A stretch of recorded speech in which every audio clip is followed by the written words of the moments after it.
Salut tout le monde, j'espère que vous allez bien les amis, on est parti pour une nouvelle vidéo, on va démarrer avec les deux unes des quotidiens madrilènes. Le quotidien AS qui consacre sa une au Barça, retour de la Ligue des Champions ce soir.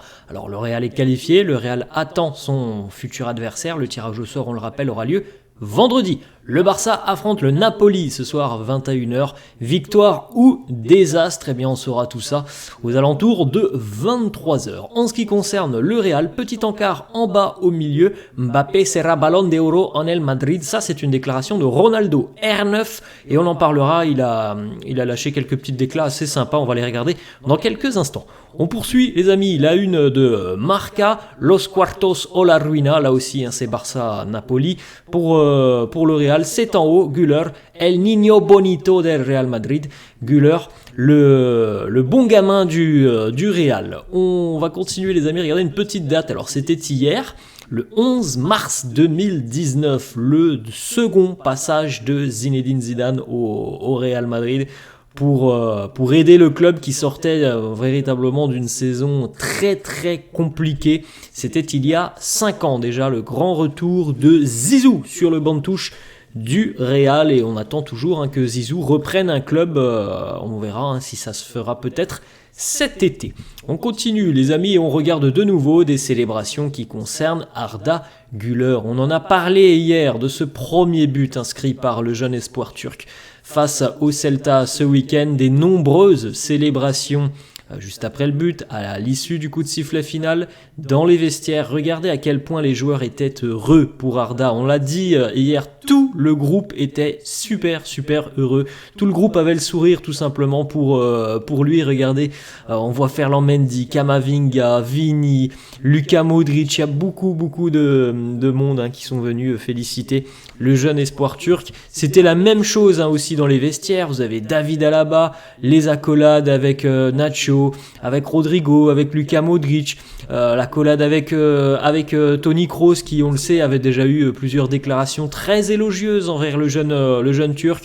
Et puis regardez aussi, alors ce sont véritablement deux joueurs dont on n'entend pas beaucoup parler dans le sens où ce sont des joueurs très discrets qui ne font pas beaucoup de bruit. L'accolade entre Andriy Lunin et Arda Güler. On enchaîne avec une information du quotidien AS qui affirme que Arda Güler n'a absolument aucune envie de quitter le Real sous la forme d'un prêt. Il sait qu'il doit être patient avec le Real. Son souhait est de continuer avec le club, de se battre avec les autres joueurs pour essayer évidemment de gagner de plus en plus de minutes et pourquoi pas une place de titulaire. Alors moi, je n'en démords pas, je suis impatient de voir un petit peu ce qui se passera sur la fin de saison, le temps de jeu d'Arda Güler là sur les 2 derniers mois de compétition, et puis je suis impatient aussi de voir un petit peu ce qui se passera sur le mercato estival. On va enchaîner les amis avec, regardez à quel point Arda Güler est spécial. À la fin du match face au Celta, il y a eu une accolade avec Carlo qui l'a évidemment félicité. Regardez les mots très simples d'Arda Güler qui a remercié Carlo Ancelotti. Gracias. Merci à toi Carlo. Voilà la simplicité d'Arda Güler résumée dans cette photo. Il vient tout simplement remercier son entraîneur.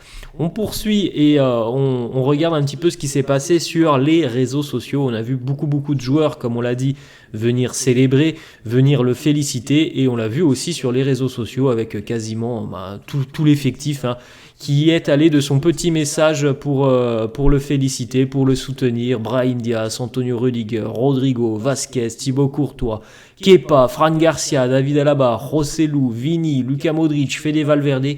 Tous ont laissé un petit émoticône ou un petit message de félicitations et de soutien aux jeunes espoirs turcs. On va continuer les amis avec le classement des meilleurs buteurs du Real cette saison et l'avance de Jude Bellingham est en train de fondre. Jude en est toujours à 20 buts, mais on a Vinicius qui revient à la vitesse grand V, 16 réalisations pour le Brésilien, 13 pour Rodrigo, toujours 13 aussi pour Rossellou. Brahim Diaz en est à 8 buts inscrits en 1454 minutes, ce qui est quand même plutôt très positif pour Brahim Diaz.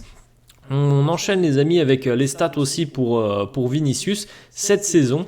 Alors on sait qu'il y a eu des pépins physiques, il a été parfois éloigné des terrains. En tout cas, Vini est impliqué sur un but toutes les 95 minutes cette saison. Donc autant dire que c'est quasiment une fois par match que Vini est impliqué sur un but, que ce soit en termes de buts marqués, de buts inscrits, mais aussi évidemment en termes de productivité et de passes décisives.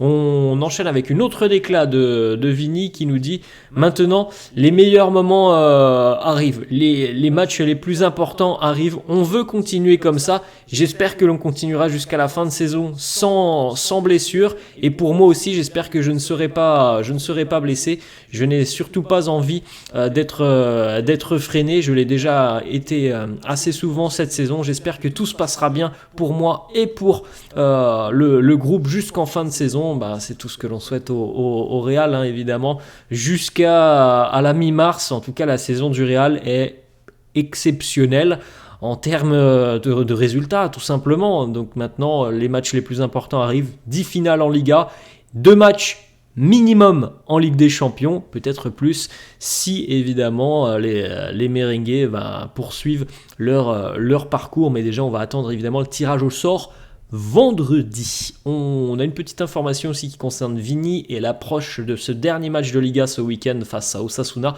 avant la trêve internationale. Vinicius risque une suspension en cas de carton jaune reçu face à Osasuna. S'il reçoit un carton jaune, il sera suspendu pour le prochain match après la trêve internationale, c'est-à-dire face à l'Athletic Bilbao, ce qui ne serait pas forcément une très bonne nouvelle parce que l'Athletic Bilbao, je crois, est la deuxième meilleure défense de Liga derrière le Real, donc c'est toujours mieux d'avoir des armes offensives importantes pour affronter ce genre d'adversaire. On continue les amis, on en a parlé hier, Brahim Diaz qui a choisi donc de représenter la sélection marocaine. À l'âge de 24 ans, Brahim Diaz a joué pour le Real Madrid, pour l'AC Milan, pour Manchester City. Il a été vainqueur de la Liga, vainqueur de la Premier League, vainqueur de la Serie A. Il a remporté 6 trophées. C'est un titulaire indiscutable? Non. En tout cas, c'est un joueur qui prend part à beaucoup de minutes maintenant du côté du Real. Il en est déjà à 192 matchs en carrière.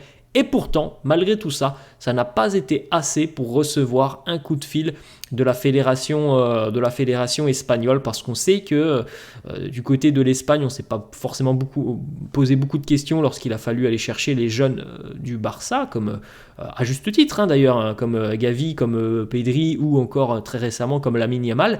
Mais voilà, je pense qu'il y avait quand même la possibilité pour l'Espagne de convaincre Brahim Diaz, chose qui n'a pas été faite, et c'est quand même très très surprenant de savoir que l'Espagne au final n'a pas jeté son dévolu sur Brahim Diaz, et évidemment que le Maroc lui n'a pas laissé passer sa chance.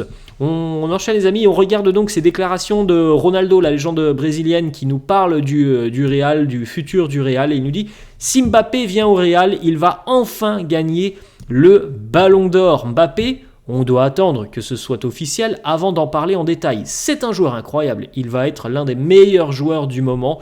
C'est un très bon choix pour lui s'il rejoint le Real, car il pourra enfin y obtenir le Ballon d'Or. On attend toujours évidemment la confirmation de cette arrivée de Mbappé. Ça peut prendre un petit peu de temps. Je pense aussi que le fait que le Real et le PSG soient encore engagés en Ligue des Champions fait que pour le moment la décision et surtout l'annonce n'intervient pas.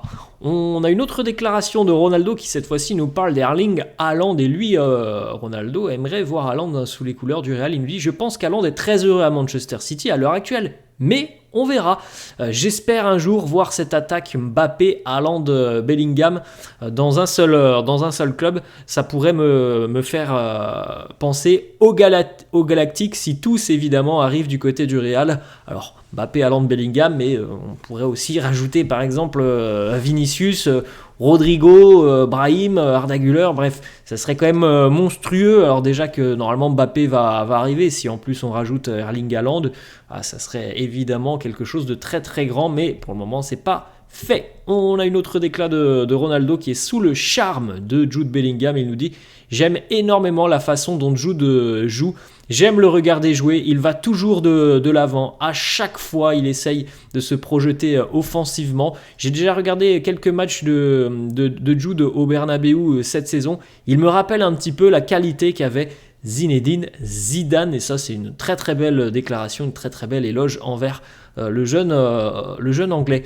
On a une information mercato qui nous arrive de Félix Plettenhart, journaliste Sky Allemagne, qui nous parle un petit peu du dossier Alphonso Davies, et il annonce que pour le moment le Bayern offre entre 11 et 13 millions d'euros annuels à Alphonso Davies. Le joueur et ses représentants en demandent beaucoup plus, c'est-à-dire à peu près 20 millions d'euros. Donc pour le moment évidemment il n'y a aucun accord. Du côté du Bayern, on a prévu de nouvelles réunions au cours de la semaine, et du côté du club bavarois, on veut essayer de clarifier cette situation le plus rapidement possible, et si toutefois on ne parvient pas à trouver un accord très rapidement, eh bien oui, on ouvrira bel et bien la porte à un départ du latéral canadien dès cet été.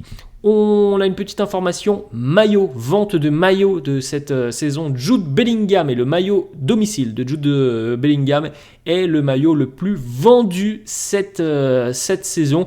Et autre information les amis, regardez un petit peu, alors c'est pas encore officiel parce que c'est pas la première fois qu'on le voit ce maillot, hein, ça fait je crois 2 ans me semble-t-il qu'il sort souvent en tant que prototype, mais au final c'est jamais un maillot officiel.